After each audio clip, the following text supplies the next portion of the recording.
ওদালগুৰিত জৱাহৰ নৱোদয়ৰ ছাত্ৰ একুৰা জুয়ে পৰা ফোন হৈ উজলিল ১ নং ডিমাকুছিৰ তাপস মণ্ডল। দৰিদ্ৰতাই যে মানুহৰ হেঙাৰ হ'ব নোৱাৰে সেয়াই দেখুৱালে ১ নং ডিমাকুছিৰ কৃষক সন্তানে। একুৰা জুয়ে পৰা ফোন হৈ উজলি উঠিল ডিমাকুছিৰ ছাত্ৰজন। ছাত্ৰগৰাকী হৈছে ১ নং ডিমাকুছি গাঁৱৰ তাপস মণ্ডল। ঘোষিত CBSE হাইস্কুল শিক্ষান্ত পৰীক্ষাত ওদালগুৰি জৱাহৰ নৱোদয় হাইস্কুলৰ পৰা ৬টা বিষয়ত লেটাৰ মাৰ্ক সহ ৯৫.৬% নম্বৰ লাভ কৰি সুখ্যাতিৰে উত্তীৰ্ণ হয় মেধাৱী ছাত্ৰজন। তাপস মণ্ডল ডিমাকুছি অঞ্চলৰ দিন হাজিৰা কৰাৰ লগতে খেতিয়কৰ ল'ৰা।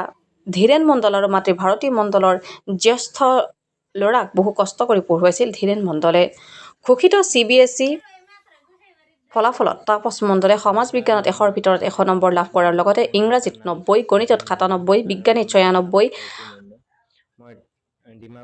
ITত ৯২, হিন্দীত ৯৫ আৰু সমাজ বিজ্ঞানত ১০০ নম্বৰ লাভ কৰে। তাপসৰ এই সাফল্যত ডিমাকুছী স্বৰ্ণ সাহিত্যৰ সম্পাদক জয়ন্ত ৰাজবংশী, ডিমাকুছী প্ৰেছ ক্লাবৰ সভাপতি ৰবিৰাম বড়ো, ডিমাকুছী ই-মিডিয়া ফাৰ্মৰ সভাপতি পৱন নাথ, ডিমাকুছী অঞ্চলৰ বিশিষ্ট ব্যক্তি সুভাষ মণ্ডল, ডিমাকুছী এপছৰ সভাপতি লৱৰাম বড়োই অভিনন্দন জনোৱাৰ লগতে ডিমাকুছী অঞ্চললৈ গৌৰৱ কঢ়িয়াই অনাৰ বাবে আনন্দ প্ৰকাশ কৰে।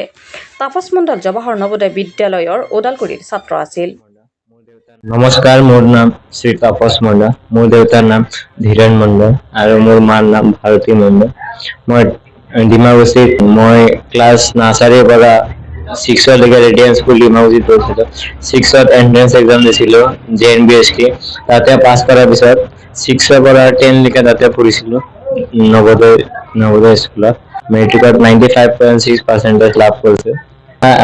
মা দেউতা আৰু শিক্ষাগুৰু আছে, সিহঁতে বহুত হেল্প কৰিছিলে পঢ়া শুনাত।